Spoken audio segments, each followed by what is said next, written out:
etc., etc., etc.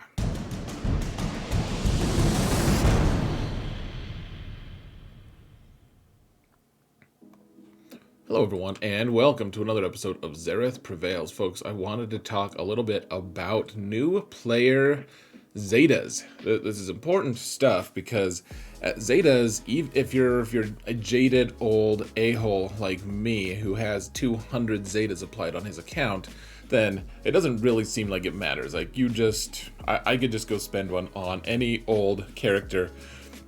Wouldn't matter, but I've been playing for 5 years at this point, nearly 5 years, and so I have a ton of zetas, and it's far more important early game to actually talk about this, to be able to figure out which zetas to apply first, because they are so impactful early game. It is crazy. It's legitimately nuts. I don't know what I'm saying. I mean, it's true, but it's very worth taking a look at, folks. And so we're going to this is my list of characters. I mean, so you have to realize that this list of characters that I'm going to give you in zetas reflect the values, my values of which characters you should be farming first and stuff. And I don't have a farming guide out, not yet, at least. And so who knows if this is gonna last. I'm not the sole arbiter of truth, folks. This is my take on things, but I'm sure that there are other creators out there who have equally valid takes. I would just caution you to just keep in mind, I mean, a lot of the zetas I'm talking about are going to be universally useful. It's not just going to be for us. It's not going to be for an unlock, though. It's not going to be for, like, arena isn't going to super benefit from, I mean, somewhat, but other game modes. I mean, all of these are going to be useful in multiple game modes. It's not just GAC. So people who try to tell you that this video is only for GAC, just keep in mind those people didn't watch the video, because people tell people that sometimes. So that being said, before we jump in, folks, just want to remind you folks, all y'all, I don't know if I've ever actually uttered that phrase, but now I have, so I can't say that anymore. But if you want to support the channel for free, please just hit that thumbs up button or leave a comment. Do both of them if you're feeling crazy or just like a normal person who wants to support me. And, hit that sub button if you haven't done it yet, because we got a lot of good combat content coming out every day, guys. We do daily content, and if you want to keep seeing it, you could even ring the bell, though I don't advise it. So let's actually get into the game now, shall we? Whoa, we're in the game now. Why am I in the bottom? Whoa. Whoa, how did that happen? Now I'm on the top and you can see all the characters. Okay, so none of these characters, I'm not going to go over the farming guide, guys. I don't have one yet, but all these characters are kind of like just like lumped together in the groups that they go to, and so this isn't necessarily like, okay, go get Palpatine's first, then Vader's, then Bossk. Like, this isn't like a connect the dots. This is more of a, if you choose to go this route, this is what you should do. I mean, here's the thing, though, folks. Palpatine, I think that this may be one of the best zetas in the game. It's his leadership. His unique can kind of just be ignored. Obviously, this is my big account, so I have all the zetas here. So, don't try not to feel bad, but here's the thing. It doesn't look like it's good. When a debuff on an enemy expires, Empire and Sith allies gain 5% turn meter. Here's the thing, folks. When he is used in conjunction with Vader, this is a really, really strong combo, especially early game, because what happens is you have his lead, Lord Vader, or Darth Vader, puts out a ton of damage over time debuffs. He puts out 4 different debuffs on every character he's facing. So if you're facing someone with those 20, you're getting 20 total debuffs out there, and then as Vader goes, like, he can throw his culling blade, and that culling blade then translates into, like, those 4 damage over times are dispelled, or 3 damage over times plus speed down. Those are all dispelled, and everyone on his team that are Empire and Sith gain 5% turn meter. So 4 of them are dispelled. That's 20% turn meter. That's suddenly making your speed way faster, and that boosts the whole team. So you make Vader fast, and it's easy enough to do that because he's Sith and he's Empire. And if you go with Palpatine, he's also Sith and he's Empire. So 16 plus 16 speed each on Vader, plus he's getting a bunch of speed buffs from all the other Empire or Sith presumably on the team. This is just one of the best abilities ever. So like Vader goes first. He can do his AoE first because that's part of Palpatine's lead. Is when you debuff someone, you gain extra turn meter as well. So Vader's like, hey, I'm going to force crush, put all those debuffs on people. Then he gets another turn. Merciless Massacre goes around the board, does ability blocks, causes all this chaos, and dispels things with his Culling Blade. The whole rest of his team gets turn meter, and you can go to town. So this is one of the best Zetas in the game, in my opinion, for early players. You stop using it eventually. It's not as good, but I mean, it's still relevant. It's just not as good. So a really good one on him. You can just stall out on the unique for a while though. All right, so Vader, this one is really tough. I mean, you could make a legitimate argument that all 3 of his Zetas are worthwhile to do early game. I would say that the order of Zetas for Darth Vader should be Merciless Massacre without hesitation. That one first, because that one's the one that lets you go around the horn and like take out everyone, and like it kills Geos even better because there's more characters. Like it's better the more your opponents that you're facing. No Escape is nice because it dispels stealth, which is really nice because you use Vader, especially now that he's gotten nerfed, you still use him to take out Geonosians, and this No Escape one is the one that gets Spy. Like Spy is by far the most dangerous of the Geos, and Spy's always stealthed, and so if you can use No Escape, then it does a few things, but the biggest part of it, folks, so it's nice that he gets banner recovery and all of that stuff, but when he activates Merciless Massacre, it also dispels stealth from all enemies. So that means that you can then, because Spy's pretty squishy, like you start off, you put all those debuffs on people, you have Merciless Massacre, Spy is available for death, you throw the lightsaber, and you win. It's a very good strategy. So I would say Merciless for sure first, maybe No Escape pretty early on. I don't really know if it makes top 10 or not. That's up to you. There's Bossk, and you want his unique eventually. It is very good, but the biggest one, guys, is his leadership here. His leadership is really good if you want a bounty hunter team. If you don't want a bounty hunter team, then don't bother. Like I think you need a bounty hunter team because then you're gonna get these ships. You can unlock the Falcon. You can unlock Chewbacca. You can make that Rebel team really good, etc. But if he's not good, like just as a plug and play character, he's good with bounty hunters, but this doesn't look like much. So every time an enemy suffers a debuff or resists, all bounty hunter allies recover 5%, but health and protection.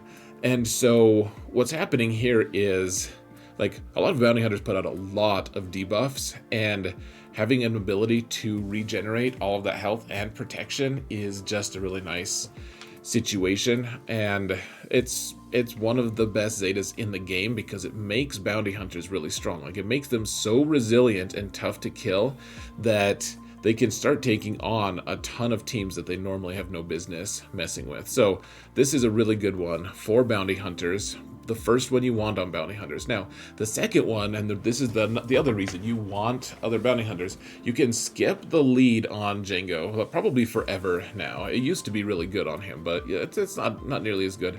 The thing that's awesome about it now is, that's awesome for him now is, and it's always been awesome, enemies defeated on his turn cannot be revived. So remember, if Bossk calls a mass assist and Jango gets the finishing blow, that doesn't count. It's not on it's not on Jango's turn, it's on Bossk's turn. But if he takes a turn, like you got to learn all of his tricks. Like if they're debuffed, you can use his basic for a double tap. So it's a guaranteed double tap. The Shrapnel Blast, if you get lucky, you can, so it does damage to a target enemy and to a random enemy. So like in 3v3, it's even better. So it does damage 2 different times. And if everyone has foresight, then it's going to miss. And also, if you shoot at one guy that doesn't have foresight, the second one is just random. It might still miss against foresight. But you know, there's all these different tricks. He can also, if you put the Omega on here, he also, if you burn someone who's debuffed, then they can lose 25% of their max health.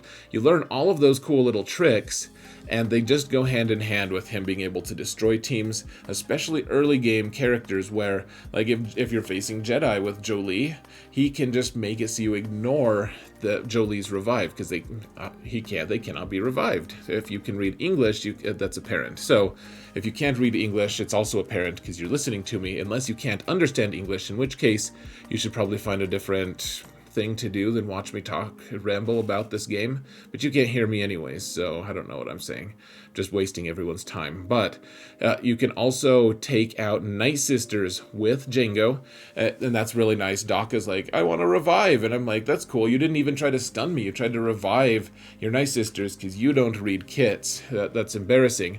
The other really nice thing, guys, is if you do the mirror match between bounty hunters, then if you get him, if you can get a kill against Boba Fett or against Jango, then when they try to revive from their hunters, whatever it's called, the hunter's resolve, I believe it was what it's called, whatever the buff is that keeps them alive for longer, for like, it lets them revive once, it disallows the bounty hunters to revive. So lots of opportunities to use this, and it is one of the most useful zetas in the game. I still use it all the time in the end game at 8.5 million GP. Now, Geobrute Alpha, if you're going the route of getting Geos, which I think you should pretty early on regardless of your strategy, you should probably get the one that's not his leadership. Leadership is okay. It gives everyone more damage based on how much they're buffed. Like, that's fine, but the strength in Geos is not in that. It's their, like, you can't kill them a lot of times. That's the thing that's really scary about them. So what's going on with the Brute here, so the Queen's Will is that's the one you want to get, and that means you get the Geo Brute early on, and so, and he's the taunter, he's the tank, he's got all the hit points and stuff, and that means that immediately your first turn doesn't have to be to summon him.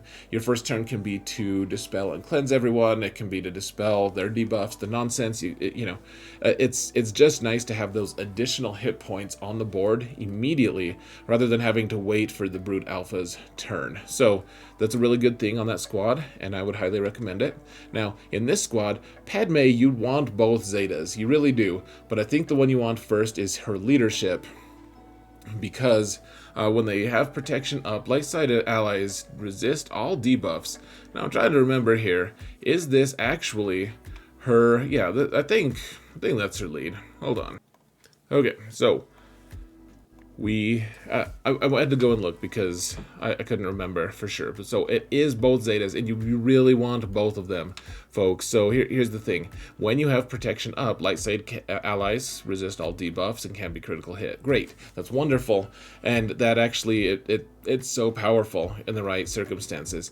However, it only works if you have the unique, because every time you're gaining stuff. You guys can read her kit, but every time she's getting hit outside of someone else's activation or the rest of her team, they are gaining, not only are they gaining like 10% protection up, they're gaining 40% if Padme is their leader. So this is linked directly to the leadership, and that's why I had to look things up, because I was like, I think it's leadership, but no, it's based on if she's a leader. So this still works if she's not the leader. Like, people are using her alongside like General Kenobi, Jedi Master Kenobi, because she's still, every time you hit someone, she's still giving them the 10% bonus protection. So I mean, it ends up being really good. But you want both of these guys. If you want Padme, you're eventually going to need to get both. I would probably go toward the unique first, because it makes it so that the protection up can be prevented or dispelled, and is increased if she's their leader, and then the leadership, if you want to go that route. So if you want to go the rebel route, guys, Commander Luke Skywalker, all of his Zetas are good, and you eventually do need all of them. The best one to get, though, is It Binds All Things, IBAT. It's the only name of a Zeta that I actually know the name of, because it has a cool little acronym, IBAT. IBAT 1000. No, I don't. I don't play baseball or care about it. But whenever Luke resists a detrimental effect, he recovers protection. Whenever he inflicts a debuff, he gains a bunch of turn meter, and other allies gain half that. So every time, like, all of his attacks have a bunch of status things going on. So like destined, so let's see, you can give him inflict speed down and defense down, and you can also remove turn meter, etc. You can inflict stun. So just with his basic, and especially if he's the lead, he's countering a lot, so he's gaining turn meter. Even if he's countering, he's gaining turn meter. He's handing turn meter to the rest of his team. And so even though the leadership is kind of nice, whenever an enemy resists something, then rebel allies gain turn meter. I mean that's nice. That's nice. Everyone gets it, but they also get it when he's attacking, and he's attacking early and often. He gets a lot of attacks, and if it just works really well. The other one, use the Force, it does a bunch of other things. It inflicts buff immunity, it inflicts tenacity down, it reduces cooldown ability, or sorry, it dispels all debuffs, reduces turn meter, etc. It's really good. IBAT. The rest of them are great. Learn Control can wait for a while, but if you want to run the full team with Chupio and everything, you're eventually going to want that because you like that extra tenacity. Now, Han is a really good one. His is the shoots first. I believe this is the one. So, yeah. So, the first time each turn Han uses his basic attack, he attacks again, dealing less damage. But he gets that double tap, which is really important because he's doing basics. It goes really well with other characters in his squad, like 3PO. He's causing more exposed damage. He is, like, being able to have him double tap consistently, even though it only does half the damage, it's still, like, he still does a ton of damage on his first shot. And the awesome thing about it, guys, so it goes in conjunction with this thing. So if the target has less than 50% turn meter, so you can do more damage to them. But the other awesome thing is if they don't, then you can remove 35% turn meter. So you could consider, like, if someone is about to take a turn, they have 85% turn meter or something, you could go and have him shoot, reduce 35% turn meter. They're at 50% again. He shoots again and reduces another 35%. This is a really great control thing, and his attack can't be, he can't miss with it. So one of the best Zetas, honestly. People who don't develop Raid Han are crazy. This is one of the best characters, one of the most workhorse characters in the game. He affects every aspect of the game. I can't believe he's only Relic 7 for me. Grandmaster Yoda, if you want to go with Jedi, I really like his. Do not get his leadership. You can see here it's worthless though. I have it. I got it right before Basti was released, and then Basti's leadership was like, hey, we do every single thing that you do, Yoda, just better. But the one you really want, folks, is his special. And that special is awesome because it does a lot of awesome things. So it's his battle meditation, especially. He has a lot of abilities, and the way you have to realize. So remember that fight between him and Dooku in Episode 2. Whether or not you liked the special effects or whatever, I know people have opinions, but keep in mind how he's like jumping up and down, going like just taking a billion turns, right? And Dooku's just like twirling around like a top. And because he's taking all these turns, this is one of the abilities that helps him do that. So you want him, he's able to, so he's passing around buffs and everything, right? So he gains tenacity up and protection up for 2 turns, then grants every ally all these things. Then if you do the Zeta, you're also giving everyone foresight. So he's handing out all the buffs that he has. He also gains foresight, so he can hand that to everyone. So everyone's going to be missed. The opponents are going to be acting like stormtroopers and miss all the time. And then he also gains turn meter for that. And he also gains an additional 10% turn meter for each other living Jedi ally. So he gains 50% turn meter, and then if he's in a 5v5 team, he has probably 4 other Jedis on his team. He's gaining another 40% turn meter, so he's going to get another turn really soon after that. And then the rest of his turn meter mechanics are just amazing. Like Master Stroke, he gains a bonus turn after he does it, so immediately gets a turn.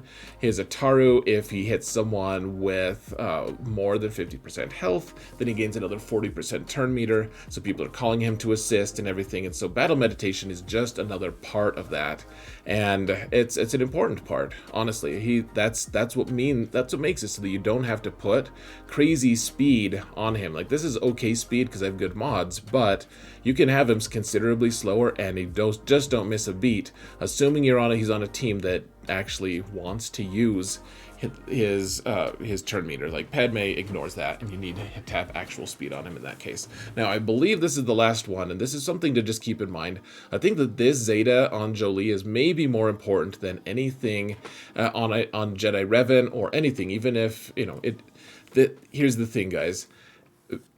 He is a worthless, stupid character without this. If you want to use Jolee, you have to do this.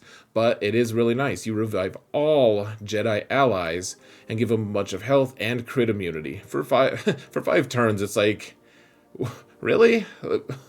Okay.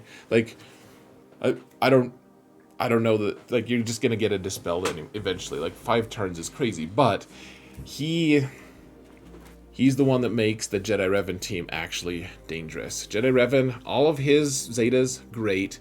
None of them are as important as Jolee's revivability. There's been so many times, anyone who's been playing this game for a while can tell you about how they've only had Jolee, like they kill everyone, all your Jedi are dead.